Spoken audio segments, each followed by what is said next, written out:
Hello everyone, Cousin here, and in this video, I'm gonna be solving Wordle number 1242 and New York Times Hard Sudoku for November 12th, 2024. So let's get this video started with Wordle number 1242. I'm gonna start with the word piano. Alright, got the N and O yellow, so these two letters go somewhere else in this word. It could just be O and swapped, like that's definitely possible, or it could be a OU double consonant. Sorry, OU double vowel. OU double vowel. That that's one of the possibilities, but not sure how likely that will be. It could also be O something E. It could also be something O something EN. Or in the other way, I can try lemon and see where that takes me. Alright, I placed the N as the last letter, and I've also got L as another letter which goes in this word. So it could be something LOWN. It could be WN. Flown or blown. Let's try flown. Yeah, just one vowel, the O, surrounded by two double consonants, FL and WN. Wow, no way that I got this lucky. Got today's Wordle answer in 3 tries. Okay, so today's Wordle answer is indeed flown. So yeah, after I made my first 2 guesses, I eliminated enough letters, I eliminated enough commonly used letters and some other vowels as well. And based on the clues where the letters can be placed, I guessed the word flown, and it turned out to actually be the answer. So yeah, I was just going with double consonant and then vowel and then double consonant. So that's the path I was going, and flown fits right into it. So very luckily, got today's Wordle answer in 3 tries. I'll definitely take that. Very glad.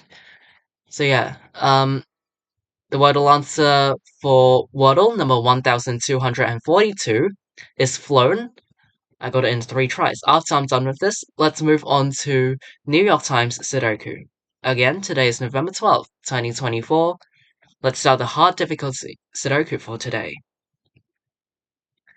Okay, I see that these twos point right. To force the digit 2 into one of these 2 cells in block 3,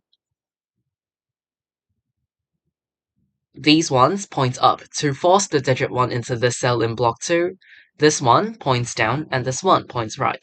So in block 9, the digit 1 is forced into row 8, and then these ones point left, where this cell sees another 1.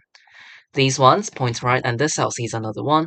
I can also mark down the digit 1 into one of these 2 cells in block 1. This 8 points up. To force the digit 8 into column 6 in block 2, these 8 points left and this cell sees another 8. So in block 4, the digit 8 is forced into this cell, and then these 8 point down.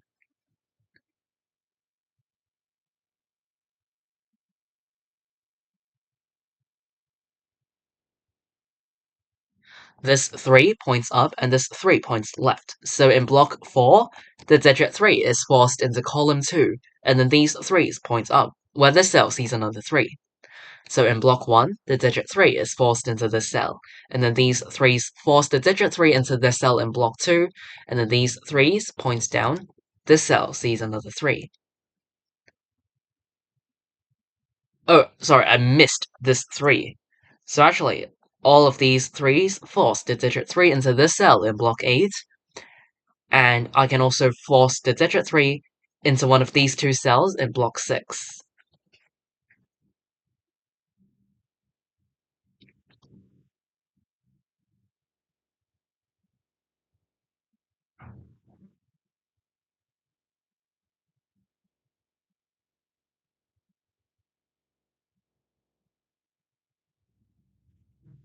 These 4's point up.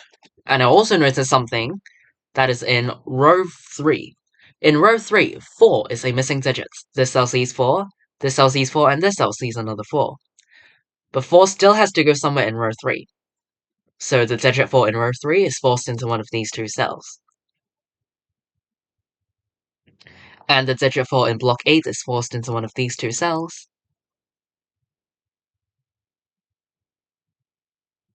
These 9s force the digit 9 into this cell in block 5.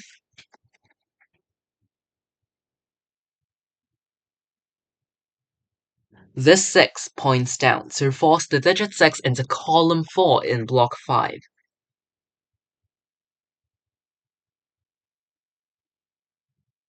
Okay, so 8 here point down to force the digit 8 into one of these two cells in block 8. Oh, interesting. Now, in row 8, the digit 8 is missing. This cell sees 8, this cell sees 8, this cell sees 8 from block 2. But remember, because of this 8, the digit 8 in block 2 is forced into column 6. So this cell cannot contain 8. And this cell also sees another 8. In row 8, I still have to put 8 somewhere in this row. I have to put it in one of these open cells, but it cannot go into these 4 open cells. So in row 8, the digit 8 is forced into this cell, because this is the only cell available for 8 in this row. And then these 8 point up, this cell sees another 8. So in block 3, the digit 8 is forced into this cell, eliminating 8 from this cell, forcing the digit 8 into this cell in block 2. And then I can place the 4 in this cell, because of the row. In row 3, all other open cells see a 4. But 4 is still a missing digit of row 3, so it is actually forced into this cell in this row, leaving a 5-7 pair in block 2, but it also works for row 2. Alright, this 8 forces 2 into this cell, and 4 into this cell.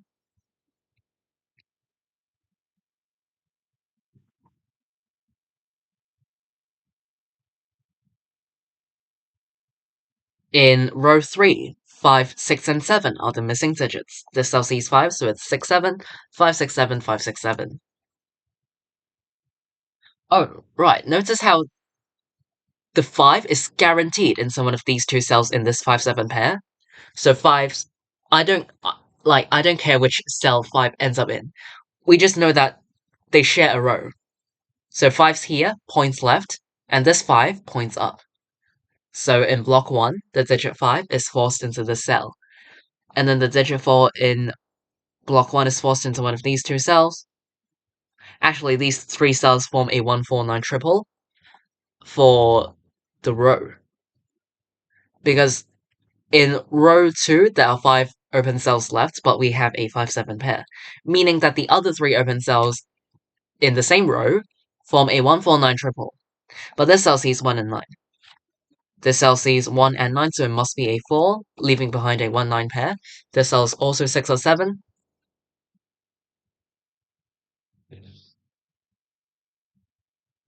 Okay, now, notice how in block 4, the digits 4, 6, and 7 are missing.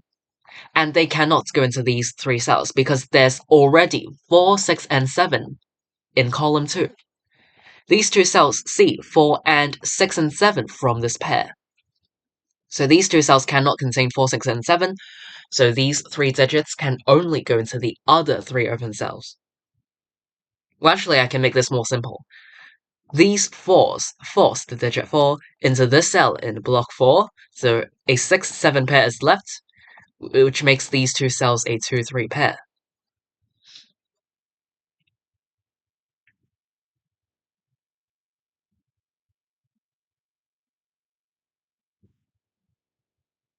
Okay, yeah, these 4's force the digit 4 into this cell in block 5, which eliminates 4 from this cell. I can force the digit 4 into this cell in block 8, all 4's are placed. Nice. And then in column 6, 5, 6, and 7 are the missing digits. This cell sees 5. In column 4... Wait, did I... Sorry, I hope I said that correctly. In column 6, 5, 6, and 7 are the missing digits, and 5, 6, and 7 are also the missing digits of column 4. This cell sees 5, so this cell can only contain 6 or 7, and now look at row 4. There are 2 open cells which only contain 2 certain digits. And in Sudoku, we cannot leave cells empty. We can't have empty cells, so I must put 1 digit into every cell. And to avoid empty cells, I must keep both 6 and 7 into these 2 cells. Because the only combinations avoiding empty cells are 6, 7, or 7, 6. I must keep 6 and 7 in these 2 cells, because these 2 digits are the only possible digits that can go into these 2 cells, and nothing else can go into these 2 cells. So I must keep 6 and 7 in these 2 cells in order to avoid empty cells. So this 6-7 pair eliminates 6s and 7s from all other open cells in this row, meaning that the other 3 open cells in this row cannot contain 6 and 7, they must be 1, 2, and 9, because they're the other missing digits of this row.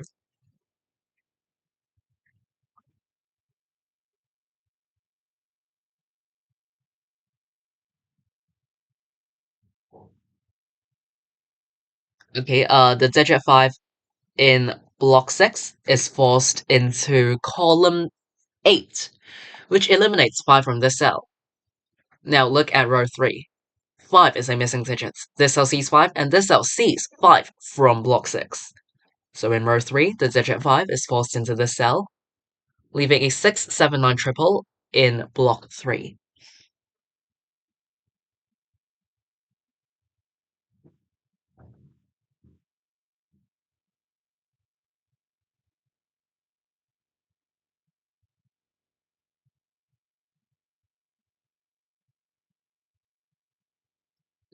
Okay, the missing digits of column 5 are 2, 5, 7, and 8. These 2 cells see this 8, so it's 2, 5, 7, 2, 5, 7. And down here, they see 2, so it's 5, 7, 8.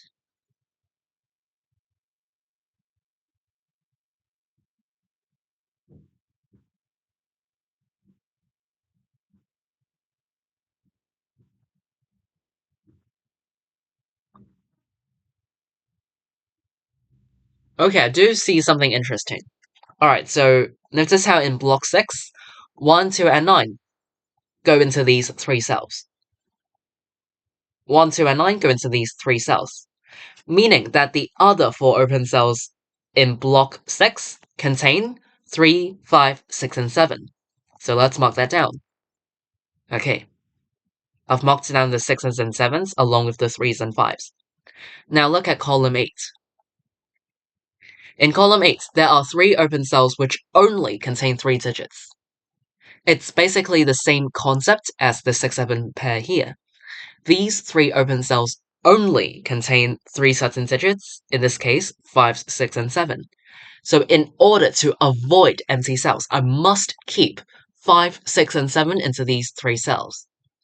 If I don't do that, let's say I put 5, 6, or 7 elsewhere, that means I don't put these 3 digits all in these 3 cells, at least one of the cells would end up being empty, and that's no good. We cannot leave cells empty, so in order to avoid empty cells, I must keep 5, 6, and 7 into these 3 cells, so this 5, 6, 7 triple eliminates 5s, 6s, and 7s from all other open cells in this column, which means that this cell cannot contain 6 and 7 because it sees all the cells involved in the 5, 6, 7 triple, making the cell a 9. Okay. 9 in this cell is eliminated. So this 5, 6, 7 triple makes the other 2 open cells in this column a 1, 2 pair, but this cell sees 1. So I can make this a 2, this a 1. Alright, now the digit 1 in block 9 is forced into this cell. This cell now sees 2, so I can make this 9 and 2. So this triple is resolved. This cell is for 6 or 7 for this column. Actually, in general, the missing digits of block 9 are 6, 7, and 9. These 9s force the digit 9 into this cell in block 9, leaving a 6-7 pair behind. These 9s point left and this cell sees another 9. So in block 7, the digit 9 is forced into this cell, which makes this 1 and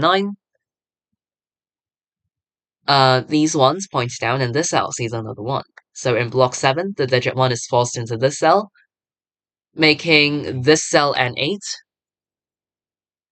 And now the digit 8 in block 8 is forced into this cell. Alright, 6 and 7 are the missing digits of row 8.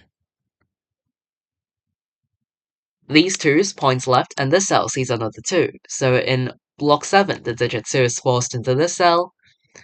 And then these 5's force the digit 5 into this cell in block 7, which makes this 7, 6, 7. This 6 points are making this cell a 7, 6, 7, 6. This cell is also 6 or 7, but it sees 7, so it must be 6, 7, 6, 7, 7. Alright, I'm just following the markings around. If you do all the markings correctly, you're gonna have a very efficient chain reaction. Like, the flow will just be amazing, as you just saw right now. This cell is a 6 to complete this column, leaving a 2-5 pair in column 5. Down here, this is a 5 to complete this row, and this is a 6 to complete row 8. And then, what's left? Yeah, the digit 6 in block 6 is forced into this cell. This cell is a 3 to complete this column, which makes it 3, 2, 2, 5, and this Sudoku puzzle is complete.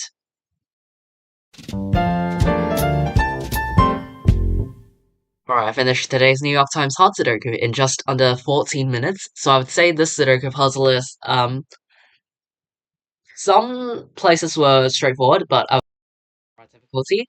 I think I got lucky enough to spot all the key spots required, and I didn't take too long explaining, so yeah, it took a shorter time compared to average on this channel. I mean, if I were to do every single video without explaining, I might do it even faster, but I'm glad with it. So I'll go over the key spots as a quick summary. Yeah, I don't really recall much. I feel like, yeah, definitely all the pairs and triples, and definitely pointing. In this Sudoku puzzle, there was a lot of pointing, where certain digits forced that digit into a certain row, column, into a certain row or column in that block. And you use it to point and make deductions or even place some digits. For the more key spots for the pairs or triples, I feel like were the 6-7 pair in block 4, the 6-7 pair in block 4, the 6-7 pair in row 4, the 6-7 pair in block 4 and row 4, the 5-7 pair in block 2, which also worked for row 2, and the 5-6-7 triple in column 8.